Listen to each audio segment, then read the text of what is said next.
atom. So children, this is most probably our last video of this chapter. अगर ये topic complete हो जाता है so that it will be last, otherwise one more it is going to come. Okay, so the topic it is atomic mass. वैसे मैं आपको बता दूं कि मोल कंसेप्ट हो गया हमारा, स्टाइकियोमेट्री हो गया, then formula empirical molecular formula हो गया, वहाँ पर ये एटॉमिक मासेस का यूज बहुत बार आया है. एग्जैक्टली ये चैप्टर जो है, ये सारे टॉपिक्स मेरे को आपको थोड़ा स्टार्टिंग में बताने चाहिए थे, but the thing is that कि चैप्टर की जो स्टार्टिंग ही होती है वो मोल कंसेप्ट से होती है, तो हमने इसीलिए इसको मोल कंसेप्ट को टॉपिक हम लोगों ने पहले लिया, ताकि ये सारे छोटे छोटे ऐसे टॉपिक्स जो हैं चैप्टर के एंड में आप लोगों का भी बिल्कुल माइंड जो है उस टाइम तक थक जाता है, इसलिए सारे इजी टॉपिक्स हमने तब स्टार्ट किए हैं. ओके, चलिए तो देखो एटॉमिक मास बच्चों, आप लोगों ने डेफिनेशन घर पढ़ी होगी कि the average relative mass of an atom of an element as compare to the mass of carbon taken as 12, मतलब कार्बन 12 का आप मास लोगे उसको रेफरेंस मानते हैं हम लोग कार्बन 12 को. अच्छा, ऐसा क्यों होता है कि कार्बन 12 को भी हमने रेफरेंस माना है किसी का भी एटॉमिक मास निकालने के लिए, क्योंकि कार्बन 12 है ना, कार्बन के जैसे 3 आइसोटोप होते हैं, कार्बन 12, 13 एंड 14, जैसे यहाँ देख सकते हैं कार्बन 12, कार्बन 13 एंड कार्बन 14. तो कार्बन 12 एक अकेला एक ऐसा एलिमेंट है जिसका मास एग्जैक्टली 12 आता है. ओके, अदरवाइज बाकी सारे जैसे कार्बन 13 है, this count be 13.00335, this 14 this count be 14.00317.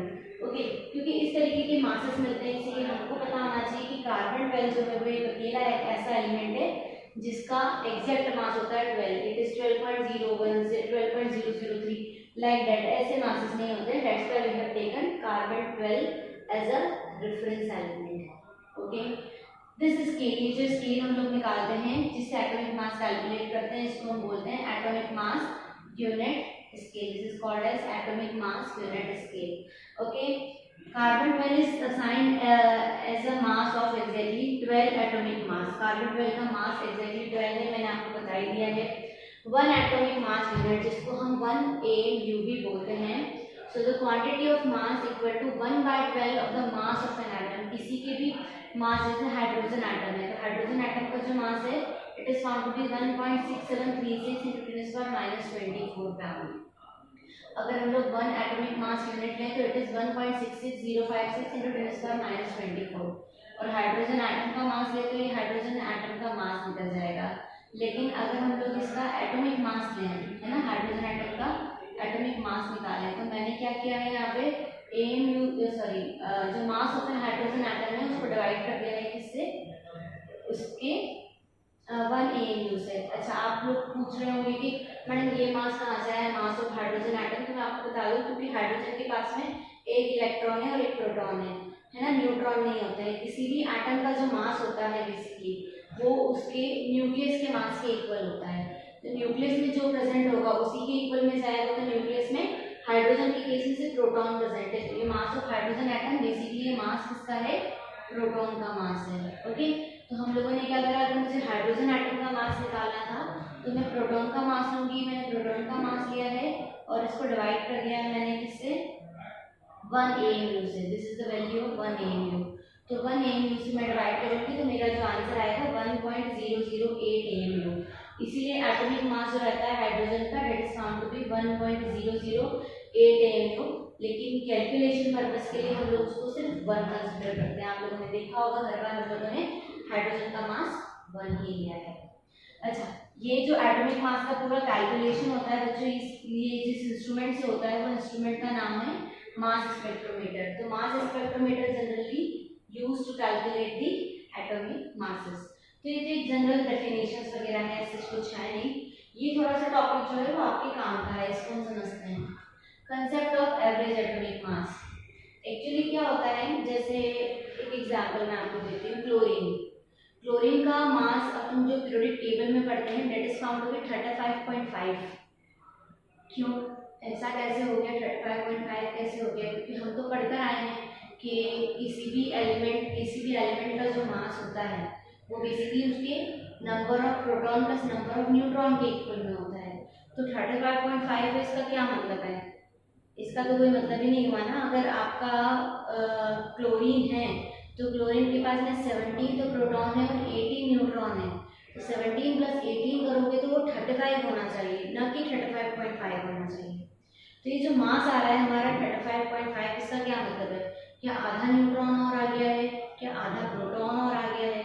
ऐसा तो होगा नहीं, है ना। न्यूट्रॉन और प्रोटॉन हम सब डिवाइड तो कर नहीं सकते इन पार्टिकल्स को, बहुत छोटे पार्टिकल्स होते हैं। तो बच्चों यहाँ पर क्या होता है, यहाँ पर बेसिकली ऐसा इसलिए हुआ क्योंकि नेचर में उस पर्टिकुलर एलिमेंट की कुछ आइसोटोप्स प्रेजेंट है, और उन आइसोटोप्स का जो परसेंटेज होता है वो नेचर में हर एक आइसोटोप्स का अलग अलग है। जैसे मैं फिलहाल बात करूँ तो यहाँ पर कार्बन की कार्बन 12 है, कार्बन 13 है और कार्बन 14 है। इनका नेचर में अबंडेंस देखा जाए, मैंने रिलेटिव अबंडेंस निकाला है ना। तो दैट इज 98.892 1.108 into 10⁻⁻10। ये नेचर में इनका रिलेटिव अबंडेंस है, मतलब रिलेटिव मतलब कि इन दोनों के रिस्पेक्ट में ये इतना ज्यादा है, इसके बाकी इन दोनों के रिस्पेक्ट में कार्बन 13 इतना है और इन दोनों के रिस्पेक्ट में कार्बन 14 इतना है, लाइक दैट। और इनके मैंने मासेस भी लिख दिया। मैंने आपको पहले ही बताया कि कार्बन 12 का मास तो 12 ही रहेगा, 13 का मास होता है 13.00335 और 14 का मास होता है 14.00337। क्यों? ये कार्बन 12 है, कार्बन 13 है, कार्बन 14 है ना। तो हम लोग बोलेंगे जो आइसोटोप्स होते हैं, आइसोटोप्स क्या है? They are atom of the same element having same atomic number. Atomic number सबका देखा जाए तो 666 है ना, बट डिफरेंट एटॉमिक मास। क्योंकि इनका एटॉमिक नंबर सेम है इसलिए हम लोगों ने पीरियोडिक टेबल में इनको सेपरेट पोजीशन दी ही नहीं है, एक ही पोजीशन दे रखी है। बिकॉज हमारी जो पीरियोडिक टेबल है वो पीरियोडिक टेबल कहीं ना कहीं किस पर बेस्ड है? एटॉमिक नंबर पर बेस्ड है। तो बच्चों मुझे अगर इसका क्या निकालना है, मैं चाहती हूँ कि मैं ये तीनों आइसोटोप्स को कंसिडर करूँ, तो मुझे क्या चाहिए होगा? मुझे नॉर्मल एटॉमिक मास मेरे लिए वर्क ही नहीं करेगा, मुझे चाहिएगा कहीं ना कहीं एवरेज एटॉमिक मास। क्यों मुझे एवरेज एटॉमिक मास चाहिए होगा? क्योंकि यहाँ पर 3 टाइप के आइसोटोप्स हैं और तीनों को जस्टिफाई करना मेरे लिए पॉसिबल नहीं है, मैं तीनों को एक ही प्लेस नहीं ले सकती हूँ। तो मैंने क्या करा, मैंने तीनों को लिया है और तीनों का एक एवरेज मास निकाल दिया है, जिसको हम बोलते हैं एवरेज एटॉमिक मास। ये एवरेज एटॉमिक मास जैसे किस तरीके से निकाला गया है, तो अगर देखो बच्चा आप इन सब चीज़ों को ऐड करोगे तो this is found to be 100। तो ये 100% में से तीनों की मैंने परसेंटेज लिखी है। तो आप लोग इसमें क्या करेंगे, अगर एवरेज एटॉमिक मास आपको निकालना है तो जैसे इसकी रिलेटिव अबंडेंस इनटू इसका मास, इसकी रिलेटिव अबंडेंस इनटू इसका मास प्लस इसकी रिलेटिव अबंडेंस इनटू इसका मास। देखो अगर तो 98.892 into 12 plus 1.108 into 13.00335 plus 2 into 10⁻⁻10 into 14.00337 divide कर दिया है इसको मैंने 100 से डिवाइड करा बच्चों। तो हम जो पीरियोडिक टेबल में जिस एलिमेंट जिस कार्बन को रखते हैं उसका मास होता है 12.001 यूनिट। ओके, इसका क्या मतलब है कि ये जो 12.001 यूनिट है ये है average atomic mass of carbon atom, जिसमें कार्बन 13 भी है, कार्बन 12 भी है और कार्बन 14 भी है, based on it's natural abundance कि नेचर में ये कितनी क्वांटिटी में पाए जाते हैं। और ये तो बच्चों मैंने जो बताया ये था रिलेटिव अबंडेंस, मतलब रिलेटिवली ये ऐसे मिलेंगे, इसलिए इसको 100 से डिवाइड करना जरूरी था। अगला एग्जांपल जो मैंने लिया है वो लिया है क्लोरीन का। तो देखो मैंने यही बोला है आपको कि क्लोरीन दो आइसोटोप्स है 35 एंड 37 और 35 is to 37। यहाँ पे मैं लिख देती हूँ chlorine 35 is to chlorine 37। Nature में जिस रेशियो में पाए जाते हैं, समटाइम इनका जो एबंडेंस होता है वो रेशियो में दिया जाता है, जैसे यहाँ पे रेशियो में दिया जा रहा है कि अगर 1 पार्ट 37 क्लोरीन 37 का है तो 3 पार्ट क्लोरीन 35 के होंगे। अगर 25% क्लोरीन 37 है तो 75% आपका क्लोरीन 35 होगा। ये चीज ये बेसिकली बोलता है। तो अगर आपका क्वेश्चन रेशियो में आता है तो वहां पर एवरेज एटॉमिक मास निकालने के लिए क्या करेंगे, 35 इंटू उसका रेशियो प्लस 37 इंटू उसका रेशियो। दो टाइप के आइसोटोप है, 35 है और 37 है। दोनों के रेशियो लिए डिवाइडेड बाय टोटल नंबर, तो डिवाइड हमने कर दिया इसको 4 से, आंसर आ जाएगा आपका 35.5 मिनट। तो इसका क्या मतलब है, जो हमने पीरियोडिक टेबल में जो पर्टिकुलर क्लोरीन रखा है उसका मास होगा 35.5 यूनिट। क्यों वो 35.5 यूनिट है, इसका ये मतलब नहीं है कि उसके पास में प्रोटॉन आधे हैं या न्यूट्रॉन आधे हैं, उसका सिंपल सा ये मतलब होता है कि उसका नेचर में रिलेटिव एबिडेंस उनके दोनों आइसोटोप्स का अलग अलग होता है, क्योंकि दोनों एलिमेंट्स को एक ही पोजीशन देना मेरे लिए पॉसिबल या किसी के लिए भी पॉसिबल नहीं है। So what you have to do, you have to take, आपको क्या करना पड़ेगा, इनका एवरेज एटॉमिक मास लेना पड़ेगा। ये वे हैं बच्चों की कैसे आप एवरेज एटॉमिक मास निकाल सकते हैं। ओके, नियॉन, नेक्स्ट एग्जांपल है नियॉन। अब नेचर में अबंडेंस देने का एक और मेथड है, देखो पहला मेथड था रिलेटिव अबंडेंस, दूसरा मेथड था रेशियो और थर्ड मेथड है फ्रैक्शनल अबंडेंस। ओके, जैसे नियॉन जो है वो नियॉन 20, नियॉन 21, नियॉन 22। ओके, ये है 0.9051, 0.0027 एंड नियॉन 22 इट इज 0.0922। अगर मैं एवरेज एटॉमिक मास निकालूं, इस बार आप लोग देख लीजिए क्योंकि इनको ऐड करने पर 100 नहीं मिल रहा है। ये रिलेटिव एबिडेंस आपकी परसेंटेज में निकली हुई थी, इसलिए इसको 100 से डिवाइड करना जरूरी था। ये फ्रैक्शन में निकली हुई है, इसलिए इसको 100 से डिवाइड करना जरूरी नहीं है। तो it's very simple, 20 into 0.9051, 21 into 0.0027 plus 22 into 0.0922। आप पूरे को सॉल्व करेंगे तो it is found to be 20.179। तो ये 35.5 हो गया बच्चों क्या, average atomic mass of chlorine, और ये हो जाएगा हमारा average atomic mass of neon. तो ये हम लोगों ने थोड़ा सा कंसेप्ट समझा है एवरेज एटॉमिक मास का। इसमें बेस्ड एक दो क्वेश्चन हम लोग और देखेंगे ताकि ये टॉपिक जो है वो थोड़ा अच्छे से आपको क्लियर हो सके। So children, here we have few more questions related to average atomic mass and natural abundance. Okay, just see this question. Calculate the atomic mass of naturally occurring argon. Okay, अगर आप यहाँ पे देखेंगे तो what they have given 3 isotopes, argon 36, argon 38 and argon 40.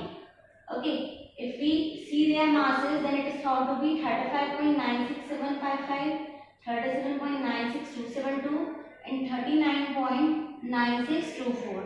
And what is given over here, abundance. अगर आप इसको calculate करेंगे, this is found to be 100, तो डेफिनेटली ये जो अबंडेंस आपको दी है that is a relative abundance. Okay, हम लोग जो एग्जांपल कार्बन का देखकर आए थे वहां पर मैंने आपको बताया था कि whenever the relative abundance is given to you, हम लोग जो टोटल वैल्यू होगी इसको 100 से डिवाइड कर देंगे। So here if we see, so हमको जो निकालना है that is not the actual atomic mass, we have to calculate average atomic मास।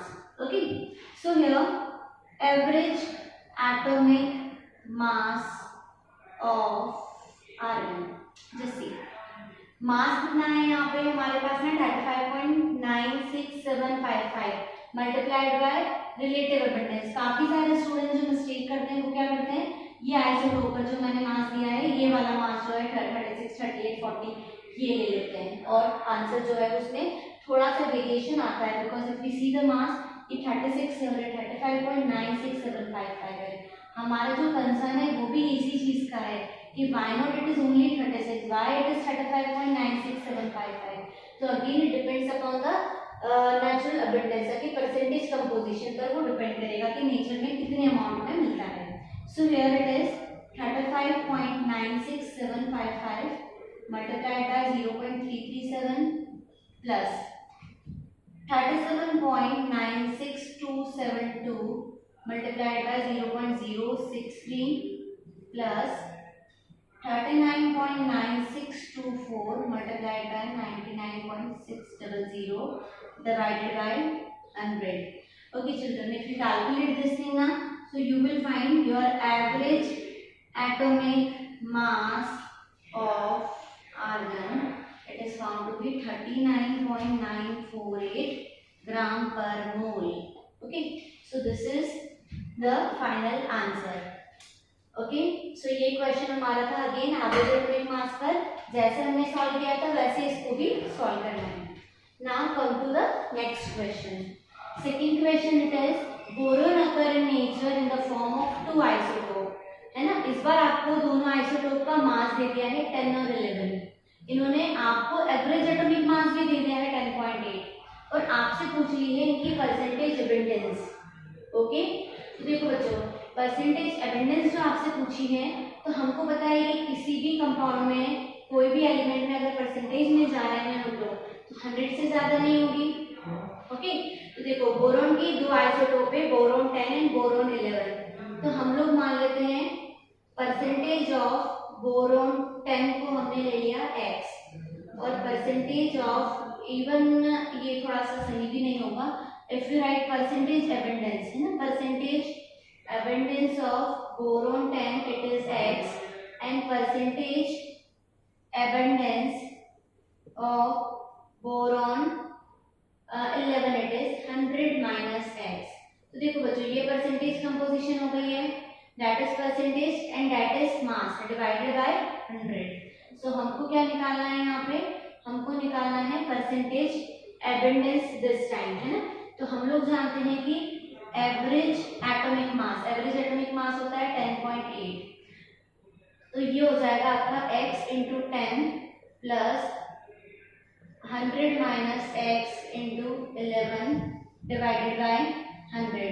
इसको पूरे को आप सॉल्व करोगे तो x फाउंड टू बी, जो x की वैल्यू आएगी x will found to be 20।